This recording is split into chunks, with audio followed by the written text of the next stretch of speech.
नमस्कार. मालिकेच्या आजच्या भागामध्ये आपल्याला पाहायला मिळणार आहे की ही जी मनवा आहे ती जरा जास्तच तोंड सोडत आहे, कारण तिला जराही लाज वाटत नाही. ती चुकीच्या पद्धतीने अबोलीसोबत बोलत असते. ती अबोलीला म्हणत असते की वहिनी, काही झालं तरीही या सगळ्या गोष्टी ज्या झालेल्या आहेत, रिपोर्ट आलेले आहेत, त्यामुळे शंका तर मनात येणारच आहे. तेव्हा मात्र अंकुशला खूप राग आलेला असतो. अंकुश म्हणत असतो की काय चाललंय. अबोली पण म्हणत असते की काय चाललंय मनवा तुझं, तू काहीही बोल, पण मी तुला सत्य सांगते की हे बाळ माझं आणि अंकुश सरांचं आहे. तू माझ्यावरती संशय घेऊ नकोस. बाकी कोणत्याही गोष्टी मी सहन करायला तयार आहे, पण या गोष्टी मी सहन करणार नाही, असं अबोली ठणकावून सांगत असते. परंतु मनवा मात्र ऐकायला तयार नसते. मनवा म्हणत असते की जे सत्य आहे ते आहे. आणि कसं आहे माहिती आहे का, तुम्ही कोणी जरी मला घरातलं मानत नसला ना, तरी मला माहिती आहे की काय झालेलं आहे. आणि मला माझा अंकुश दादा, वहिनी, तुमच्या सगळ्यांबद्दल खूप वाटत असतं, म्हणून तर मी बोलत आहे ना. कारण सगळ्यांना सांगून टाक नक्की काय झालेलं आहे, हे बाळ कोणाचं आहे, कळू दे सगळ्यांना, अशा पद्धतीने बोलणं चाललेलं असतं. तेव्हा अबोलीला खूप राग येतो. अबोली म्हणत असते की बस झालं, आत्तापर्यंत खूप ऐकून घेतलेलं आहे, यापुढे ऐकून घेतलं जाणार नाही. आणि त्याचबरोबर ती मनवाला म्हणत असते, बाकी काही बोल, मी ऐकून घ्यायला तयार आहे, पण मला माझ्यावर पूर्ण विश्वास आहे. त्याचबरोबर अंकुश सरांनी जर मला सांगितलं की गळा कापून घे माझा, तरी सुद्धा मी सुराने गळा कापून घ्यायला सुद्धा तयार आहे, या भाषेमध्ये अबोली बोलत असते. आणि त्यासोबतच इकडे आपल्याला पाहायला मिळतं की अबोलीला मात्र या सर्व गोष्टींचा खूप मोठा धक्का बसलेला असतो. आणि त्याचबरोबर अंकुश तिथे येतो आणि म्हणतो की बाद झालं मनवा, माझा अबोलीवरती पूर्ण विश्वास आहे आणि त्यासोबतच मला माहिती आहे की काय होऊ शकतं, आणि त्यामुळं तू वाटेल ते बोलणं बंद कर, कारण अबोली काय आहे ना ते मला माहिती आहे. तुम्ही कोणीही काही बोललात तरीही माझा तिच्यावरती पूर्ण विश्वास आहे. आणि राहिला प्रश्न, ती आमची पर्सनल गोष्ट आहे, त्याच्यामध्ये पडण्याचा अधिकार तुला नाही, हे सगळं अंकुशने स्पष्टपणे सांगितलेलं असतं. आणि तरीही मनवाचं हे जे काही वागणं बोलणं असतं ते चालूच असतं. तिला जराही लाज वाटत नसते. आपण ज्या पद्धतीने एखाद्याशी बोलत आहोत, वागत आहोत, तिला जराही त्याबद्दल काहीच वाटत नसतं. अंकुशने कितीही सांगण्याचा प्रयत्न केला तरीही तिचं जे बोलणं असतं ते सुरूच झालेलं असतं. त्याचबरोबर इकडे अंकुश तिला म्हणतो की आमची पर्सनल गोष्ट आहे, त्यामध्ये तू अजिबात इंटरफिअर करायचं नाही, तो अधिकार तुला नाही, त्यामुळे लांब राहायचंय. आणि मग अबोलीच्या जवळ येतो. अबोलीला समजावू लागतो की अबोलीची समजूत घालत आहे की अबोली, माझा तुझ्यावरती पूर्ण विश्वास आहे, कारण अबोलीच्या पोटात दुखायला लागलेलं असतं, तिला कळ येत असते, तिला त्रास होऊ लागलेला असतो. आणि अंकुश अबोलीला सांगत असतो की काळजी करू नकोस अबोली, मी आहे ना तुझ्यासोबत, त्यामुळे तुला कुठल्याच गोष्टीचं टेन्शन घ्यायची अजिबात गरज नाही, अशा पद्धतीने अंकुश हा अबोलीची समजूत घालत आहे. त्याचबरोबर अंकुशचं असं म्हणणं आहे की अबोली, आता तू बाळाची काळजी घे, आपलं बाळ आणि तू दोघंही सुखरूप असलं पाहिजे, असं अंकुशचं म्हणणं आहे. तर अबोली मात्र विचार करत असते. अबोलीला भीती वाटत असते की हे सगळं काय होऊन बसलेलं आहे, या सगळ्याचा परिणाम माझ्या बाळावरती काय होणार आहे, असे अनेक प्रश्न अबोलीला पडलेले असतात. आणि अंकुश मात्र अबोलीची छान अशी समजूत घालत असतो, तिला सांगत असतो की काळजी करायची अजिबात गरज नाही. त्याचबरोबर रमाला सांगतो की मला पोलीस स्टेशनला जावं लागणार आहे, मी पोलीस स्टेशनला जाऊन येतो, तू अबोलीची काळजी घे. तेव्हा रमा म्हणते की हो अंकुश तू जा, मी आहे इथे अबोलीच्या जवळ, असं म्हणत रमा ही अबोलीशी बोलत असते. त्यासोबतच इकडे अंकुश आता खरं तर टेन्शनमध्ये आहे. या पद्धतीनं ज्या गोष्टी घडत आहेत त्या मात्र खूपच भयानक अशा आहेत. अंकुशलाही काळजी वाटत आहे, कारण हे सगळं जे काय झालेलं आहे ते पूर्णपणे चुकीचं आहे, हे सुद्धा त्याला माहिती आहे. तर इकडे अबोली मात्र आता टेन्शनमध्येच बसलेली असते. तिला वाईट वाटत असतं की हे सगळं काय घडतंय, कारण अशा पद्धतीनं नाही झालं पाहिजे, या गोष्टी अशा का झालेल्या आहेत, हा विचार तिच्या डोक्यात सुरू असतो. कारण लोक का संशय घेत आहेत, कशामुळे हे झालेलं आहे, असे प्रश्न तिच्या डोक्यात सुरू झालेले असतात. रमा मात्र अबोलीला सांगत असते की अजिबात काळजी करायची गरज नाही, शांत हो, तू कोणत्याही गोष्टींचा विचार करू नकोस. त्याचबरोबर इकडे मनवा आणि क्रिशला सुद्धा बोललं जातं. अबोली जी आहे बाहेर येते आणि बाप्पाला हात जोडून ती म्हणू लागते की का आजपर्यंत अंकुश सर माझ्या आणि अंकुश सरांच्या नात्यामध्ये भरपूर संकट आली, पण आज अंकुश सर माझ्या पाठीशी खंबीरपणे उभे आहेत, मला कोणत्याही गोष्टीची काळजी करायची अजिबात गरज नाही, अशा पद्धतीने तिचं बोलणं चाललेलं असतं. आणि त्यासोबतच इकडे तो बोलत असतो, तिने बोलत असते, सांगत असते, विचारत असते आणि त्याचबरोबर म्हणत असते की मला कळतच नाहीये माझ्यावर हे असं का, माझ्या बाळाच्या मुलाच्या बाबतीत हे सगळं असं का होतंय हा प्रश्न उभा राहिलेला असतो. आणि त्याचबरोबर तिथं असलेल्या ज्या बायका असतात त्या मात्र म्हणत असतात की हिला स्वतःच्या पोटातलं बाळ कोणाचं आहे काय याबद्दल काही माहिती नाही आहे आणि ही आता या भाषेत बोलत आहे, हे सगळं तिचं चाललेलं आहे म्हणत अबोलीला दोष दिला जात असतो. त्यासोबतच अबोलीबद्दल चुकीचं असं वागणं बोलणं सुरू झालेलं असतं. त्याचबरोबर अबोलीवरती तिथे टॉन्टिंग केलं जात असतं, म्हटलं जात असतं की ही काय म्हणजे आजकालच्या जमान्यात ना घरातनं बायकांना बाहेर पाठवलंच नाही पाहिजे, कारण अशा बायका बाहेर गेल्या की हे अशा पद्धतीनं गोंधळ घालत असतात, अशा पद्धतीने सगळं घडत असतं. आणि त्याचबरोबर इकडे अबोली जी आहे ती बोलत असते आणि त्याचबरोबर अबोली तिथं जाते आणि म्हणते की अबोली तर त्या बायकांना सांगते की अंतराळात कल्पना चावला जाऊन आलेल्या आहेत, आपल्या देशाच्या राष्ट्रपती होऊन गेलेल्या आहेत प्रतिभाताई पाटील, आणि एवढं सगळं घडत आहे. आजकाल बायका अजिबात कमी नाही आहेत आणि तरीही तुम्ही या पद्धतीने बोलत आहात, हे सगळं चुकीचं आहे असं इकडे बोललं सुरू झालेलं असतं. तेव्हा त्या बायकांना अबोली बोलत असते तर त्या बायका मात्र म्हणत असतात आम्हाला बोलण्यापेक्षा ना आधी स्वतःचा विचार कर, स्वतःच्या बाबतीत विचार कर, कारण तू आत्तापर्यंत काय केलेलं आहेस ना हे तुला चांगलंच माहिती आहे असं म्हणत त्या बायका इकडे अबोलीला बोलत असतात स्वतःच्या पोटातलं बाळ कोणाचं आहे ना त्याचा विचार कर. हे सगळं बोलणं चाललेलं असतं.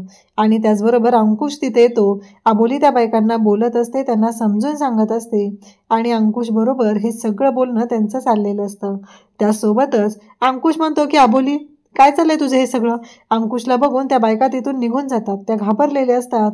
आणि त्यासोबतच इकडे आपल्याला पाहायला मिळतं की इकडे अंकुश म्हणत असतो की त्यांच्या नादी नको लागूस अबोली, तू त्यांना काहीही समजवण्याचा प्रयत्न करू नकोस, कारण ही तीच लोक आहेत ना जी लोक आपल्यासोबत येऊन आपल्या आनंदाच्या वेळी आपल्यासोबत येतात. आणि त्याचबरोबर हे सगळं जेव्हा घडत असतं त्याच वेळी इकडे अबोली जी आहे ती बोलत असते. अबोली म्हणते की ठीक आहे अंकुश सर, आणि तेवढ्यातच अंकुशच्या फोनवरती सानिकाचा फोन येतो आणि सानिका बोलायला लागते.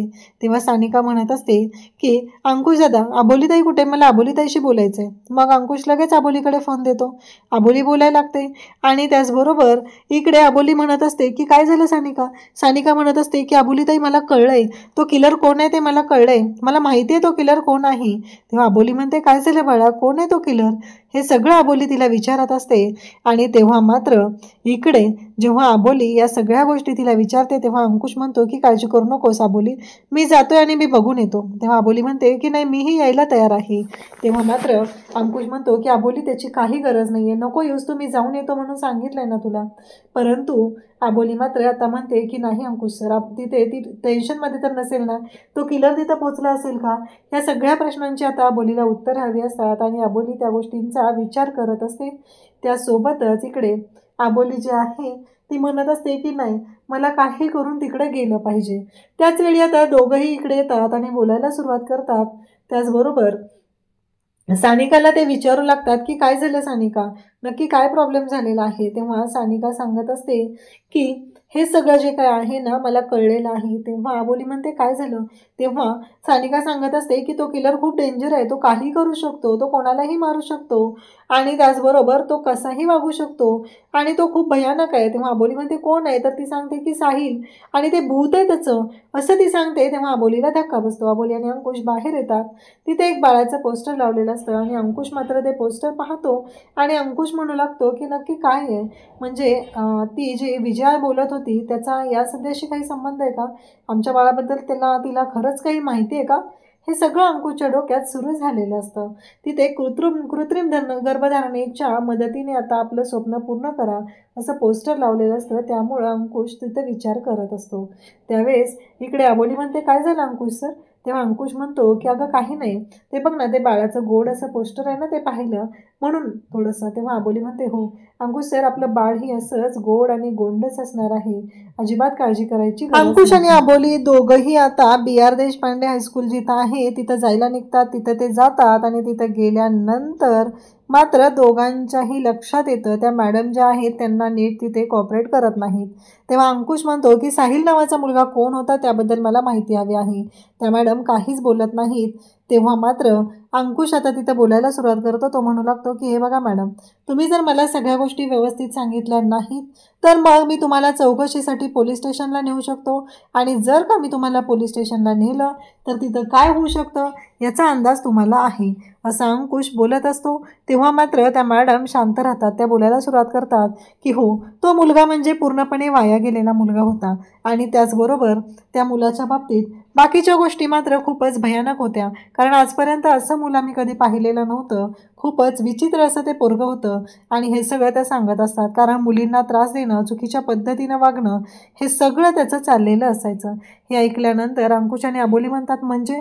तेव्हा त्या मॅडम सांगू लागतात की वर्गातल्या मुलींबरोबर चुकीच्या पद्धतीनं, खूप घाणेरड्या पद्धतीने सुद्धा तो मुलगा वागलेला आहे. कारण मुलींची छेड काढणं, त्यांच्या रूममध्ये तिथे जाऊन मोबाईल ठेवणं वगैरे अशा गोष्टीही त्याने केलेल्या आहेत. हे ऐकल्यानंतर अंकुश अबोलीला धक्का बसतो. त्याचबरोबर एका मुलीला त्याने त्रास दिलेला होता, तेव्हा त्या मुलीला मी सांगितलं की त्याचा कान वड आणि त्याच्या कानाखाली दे, हे सगळं मी सांगितलेलं होतं. त्याला शिक्षा ठोठावलेली होती, पण परिणाम मात्र उलटाच झाला.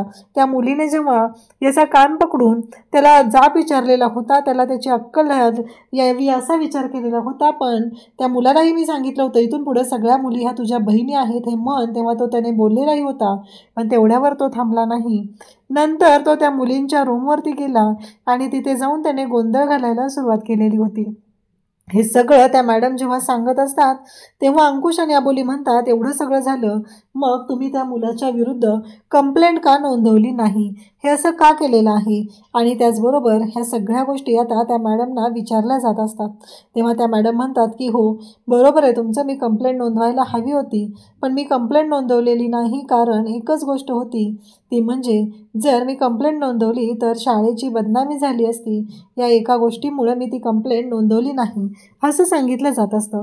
तेवढ्यावर तो मुलगा थांबला नाही, तर त्यानंतर तो जो मुलगा असतो तो त्या मुलींच्या रूममध्ये जातो. तोंडाला रुमाल बांधून तो गेलेला आहे, म्हणजे जसा तो किलर जो आहे तोंडाला रुमाल बांधून फिरत असतो तसाच पोरगा, जसा बाप तसा बेटा म्हणल्यासारखं हा इतका निर्लज्ज वृत्तीचा मुलगा आहे. आणि तो तिथे गेलेला असतो, त्या मुलींची छेडछाड करू लागतो. त्यातनं एका मुलीनं पोलिसांना कॉल केलेला असतो. तो तिथे जातो, ज्या मुलीने त्याचा कान पकडलेला असतो त्या मुलीला तो त्रास देऊ लागलेला असतो. दुसऱ्या मुलीने मग कॉल केलेला असतो, आणि मग पोलीस कंप्लेंट होण्यापासून ही गोष्ट थांबवलेली असते. ह्या सगळ्या गोष्टी अंकुश आणि अबोलीला सांगितल्या जात असतात. अबोली म्हणते मॅडम तुम्हाला कळतंय का तुम्ही काय केलेलं आहे, आणि त्याचबरोबर कितीतरी वेळा तुम्हाला ही गोष्ट जाणवायला हवी होती, आणि त्याचबरोबर या सर्व गोष्टी अशा पद्धतीने घडतील असं वाटलं नव्हतं. कारण मॅडम तुम्ही चुकीचं केलेलं आहे. अहो एखादा मुलगा अशा पद्धतीने वागत असेल तर त्याला पोलिसांच्या ताब्यात देणं ही गरजेचं होतं. तुम्ही पोलिसांच्या ताब्यात का दिलेलं नाही, हा प्रश्न मात्र इथे अंकुश आणि अबोली विचारत असतात. तेव्हा मात्र त्या मॅडम म्हणतात की म्हणून मी आतापर्यंत त्या मुलाचं नाव काढणं बंद केलेलं होतं, आणि इथे शाळेतही सगळ्यांना मी सांगितलेलं होतं की त्या मुलाबद्दल कोणी काहीही बोलायचं नाही. तेव्हा अंकुश आणि अबोलीला राग आलेला असतो, या मॅडमने असं का केलेलं आहे, या सगळ्याला जबाबदार कोण आहे, असे प्रश्न अंकुश आणि अबोलीला पडलेले असतात. आणि ते प्रश्न ते विचारत असतात कारण अंकुश अबोलीला भीती वाटत असते की नक्की काय झालेलं आहे, नक्की गोष्टी कशा पद्धतीने झालेल्या होत्या, या सगळ्या प्रश्नांची उत्तरं हवी असतात. म्हणून अंकुश आणि अबोली तिथे विचारत असतात. तेव्हा मात्र या कोणत्याच प्रश्नांची उत्तरं त्या मॅडमकडे नसतात. बाहेर आल्यावर अंकुश अबोली म्हणू लागतात की हे सगळं काय झालेलं आहे, कारण त्या मॅडम ज्या बोलत आहेत त्या तर असं म्हणत आहेत मग यांनी ही पोलीस कंप्लेंट का केलेली नाही आहे, या मुलाची माहिती आपल्याला कुठे मिळेल, हे सगळं बोलणं चाललेलं असतं. आणि त्याचबरोबर इकडे अंकुश अबोली मात्र शांतपणे ही गोष्ट हँडल करण्याचा प्रयत्न करत असतात. परंतु अंकुश म्हणतो की नाही, काही झालं तरी या गोष्टीच्या मुळापर्यंत आपल्याला गेलं पाहिजे, आणि मग या गोष्टीच्या मुळापर्यंत कसं जायचं हा मोठा प्रश्न असतो. अंकुश म्हणतो की मी आत्ताच क्रिशला फोन करतो आणि पुढे माहिती काढायला सांगतो, आणि मग त्याने क्रिशला कॉल केलेला असतो आणि क्रिशला सांगू लागतो की आत्ता BR देशपांडे हायस्कूल जे आहे तिथे जायचं आहे, आणि त्याचबरोबर तिथल्या जो साहिल नावाचा जो मुलगा आहे त्या मुलाची सगळी इन्फॉर्मेशन काढ. अबोली म्हणते की अंकुश सर, होईल ना सगळं व्यवस्थित, नक्की काय झालेलं आहे होईल ना, समजेल ना. तेव्हा अंकुश म्हणतो की काळजी करायची अजिबात गरज नाही अबोली, सगळ्या गोष्टी व्यवस्थित होणार आहेत. आणि मग इकडे आता क्रिश, विजया आणि मनवा बोलत असतात. क्रिश म्हणत असतो की मला जावं लागणार आहे, अंकुश सरांचा मला फोन आलेला होता. तेव्हा इकडे मनवा म्हणते काय चाललंय रे क्रिश तुझं, इकडे तुला विजया मॅडमने एवढं सोडवलं, एवढं सगळं झालेलं आहे, पण तरीही तू सारखा अंकुश सर करतोय. तेव्हा तो म्हणतो की अगं ते सिनियर आहेत माझे, मी त्यांच्या अंडर काम करतो, तर मला या गोष्टी करणं गरजेचं आहे, असं तो सांगू लागतो. तेव्हा मात्र इकडे लगेचच बोलायला सुरुवात करते विजया, म्हणजे तुला सिनियर व्हायला आवडेल का रे क्रिश, म्हणजे तू अंकुशच्या हाताखाली आत्ता काम करतोयस ना, ते करायची तुला गरज नाही पडणार. हे सगळं बोलणं चाललेलं असतं. आणि तेव्हा मात्र विजया बोलत असते आणि त्याचवेळी मग मनवा म्हणते की काही हरकत नाही आहे, आवडेल त्याला सिनियर व्हायला, असं त्या दोघांचंही बोलणं सुरू असतं. तेव्हा मात्र विजया म्हणत असते की मला काय वाटतं माहिती आहे का, त्यासाठी एकच गोष्ट करावी लागेल, माझी एक अट आहे, असं सांगू लागते. तेव्हा मात्र हे म्हणतात की कसली अट आहे, काय आहे, नक्की काय करायचं आहे. तेव्हा विजया सांगते की अंकुशने तुला जे काम सांगितलेलं असेल ते मला आधी सांगायचं, आणि त्याचबरोबर मला विचारल्याशिवाय त्याला कोणतीही माहिती द्यायची नाही. ती माहिती आधी मला द्यायची, त्यानंतर मी तुला सांगेल की त्यातली कितपत माहिती त्याच्यापर्यंत पोहोचू द्यायची आहे. मग आता तुला कोणतं काम दिलेलं आहे का, तर इकडे हे जेव्हा विचारलं जातं तेव्हा मात्र आता कोणतं काम दिलेलं आहे का हा प्रश्न विचारला जातो. तेव्हा मात्र आता समजतं की नक्की काय काम दिलेलं आहे. आणि मग तो सांगू लागतो की BR देशपांडे हायस्कूल जे आहे तिथं असलेल्या साहिल या मुलाची माहिती काढायची आहे, हे सांगितलेलं आहे. आणि मग आता तिथे लगेचच ती म्हणते की चालेल, तू त्याची माहिती काढ, पण मला विचारल्याशिवाय देऊ नको. इकडे आता विजयाला भीती वाटायला लागलेली असते. विजया म्हणत असते एकदा का हे साहिलपर्यंत पोचले की मग मात्र गोष्टी खूपच विचित्र होणार आहेत आणि मग अवघड होऊन बसेल, असं त्यांचं बोलणं चालू असतं. त्याचवेळी अबोली घरी आलेली असते, अंकुशही घरी आलेला असतो, रमा बाहेर निघालेली असते आणि रमा काहीतरी घेऊन चालली आहे हे अंकुश अबोलीच्या लक्षात येतं. आणि ते दोघंही म्हणू लागतात की काय चाललंय नक्की, काय घेऊन चाललेलं आहात. तेव्हा मात्र इकडे रमा म्हणते की काय नाही. तेव्हा अबोली म्हणते की तुम्ही माझ्याशी खोटं बोलताय. मग रमा सांगू लागते की अगं अबोली, तुझ्या पोटात जे वाढतंय ना बाळ, ते सैतान आहे, तर त्याच्यासाठी हे सगळं करावं लागत आहे, म्हणून हे पूजा करायची आहे, असं सांगितलं जातं. अबोली म्हणते की असं काही नसतं. त्यानंतर आपल्याला पाहायला मिळतं की अबोली जी आहे ती इकडे विजयाच्या घरी आलेली आहे. विजयाला ती विचारत असते, सांग ना तुला काय माहिती आहे माझ्या बाळाबद्दल, सांग, आताच्या आत्ता सांग मला, मला कळलं पाहिजे, असं अबोली तिला बोलत असते. तेव्हा मात्र विजया म्हणत असते की आधी माझ्या पुढे वाक, पाय धरून माझी माफी माग. तेव्हा अबोली म्हणते तुला माहीत नाही आहे का, गरोदर बाईला असं वाकायला सांगायचं नसतं. तेव्हा ती म्हणते की काय होणार आहे एवढं. आणि मग इकडे अंकुश आता क्रिशला विचारत असतो, मी तुला काही माहिती काढायला सांगितलेली होती, त्याचं काय झालेलं आहे. तेव्हा मात्र क्रिश म्हणत असतो की हां, मी काढलेली आहे ती माहिती, पण अजून मला नीटशी मिळालेली नाही आहे. अंकुश तिथे पाहतो, तिथं फाईल असते आणि त्या फाईलमध्ये ती माहिती आहे, असा डाऊट अंकुशला आलेला आहे. म्हणजे आता क्रिशने त्याच्या वर्दीसोबत गद्दारी करायला सुरुवात केलेली आहे. इकडे अबोली म्हणते बरोबर आहे, तुला कसं कळणार गं, आई होणं काय असतं हे तुला काय माहिती आहे ना, त्यामुळे तुला कळणारच नाही आहे आई पण काय असतं, तू जगू शकत नाही आहे ना कधी आई पण, असं म्हणत इकडे अबोलीने विजयाची चांगलीच वाट लावलेली असते. आणि विजयाला तिनं म्हणालेली असते की हे बघ कसं आहे, तुझ्या बाबतीत हे कधीच होऊ शकणार नाही, अशा पद्धतीनं हे सगळं बोलणं चाललेलं असतं. तेव्हा मात्र इकडे अंकुश, क्रिश आता तिथे बोलत असतात. आणि त्याचबरोबर इकडे अंकुशला तर संशय आलेला आहे की क्रिश काहीतरी लपवतोय. आणि आता अंकुशने ती फाईल समोर बघितलेली आहे. अबोलीने जेव्हा आता विजयाच्या मातृत्वावर संशय घेतलेला असतो तेव्हा मात्र विजया म्हणते की मला माहिती आहे आई काय असते ती. आणि इथेच आता विजयाने माती खाल्लेली असते आणि अबोलीला विजयाचं सगळं सत्य समजलेलं असतं. अशाच अपडेटसाठी चॅनलशी कनेक्ट राहा. थँक्यू.